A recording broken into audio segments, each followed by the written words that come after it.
பார்க்கலாம். ஒரு சொட்டு எண்ணெய் ஊற்றி துணி வச்சு துடைச்சிடணும்.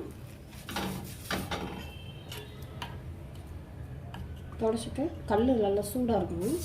பாருங்கள், பக்கத்தில் அப்படி கரண்ட் வச்சு இந்த ஹோல்ஸ் எல்லாம் கரெக்ட் பண்ணணும்.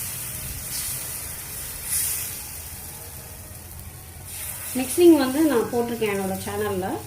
இது எப்படி ஊற்றுறதுன்னு நிறைய பேர் கேட்டாங்க, அதுக்காக நான் கிளியராக போட்டிருக்கேன். இது மூடி வைக்க தேவையில்லை. ஊற்றும் போது கொஞ்சம் சின்னதாக வச்சுக்கணும். தீயை ஊற்றி முடித்தோன்னே கொஞ்சம் பெருசாக வச்சுக்கலாம்.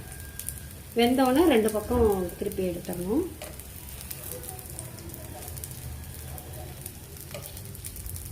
திருப்பி போட்டால் இது வெந்துட்டுருக்கும். இந்த டைமில் நம்ம இந்த மாதிரி லைட்டாக அப்படியே எடுத்து விடணும். இதுதான் கரெக்டான பதம். அரிசி மாவு 1 பங்கு, ரவா 1 பங்கு, மைதா 1 பங்கு.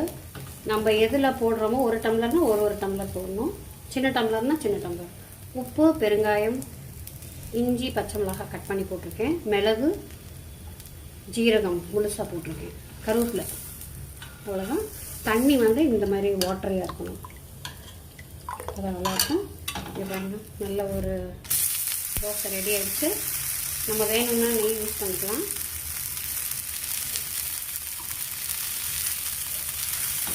இது ஒரு தேங்காய் சட்னி, சாம்பார் நல்லாயிருக்கும். ரவா தோசை ரெடி. இது ஊற வைக்கிறதுக்கு நம்ம ஒரு 2 hours ஊற வச்சாதான் நல்ல ஒரு டேஸ்டான ரவா தோசை கிடைக்கும். இல்லைன்னா அது நல்லா இருக்காது. இந்த மாதிரி ஹோலாக இருக்கணும் ரவா தோசை. 2 hours.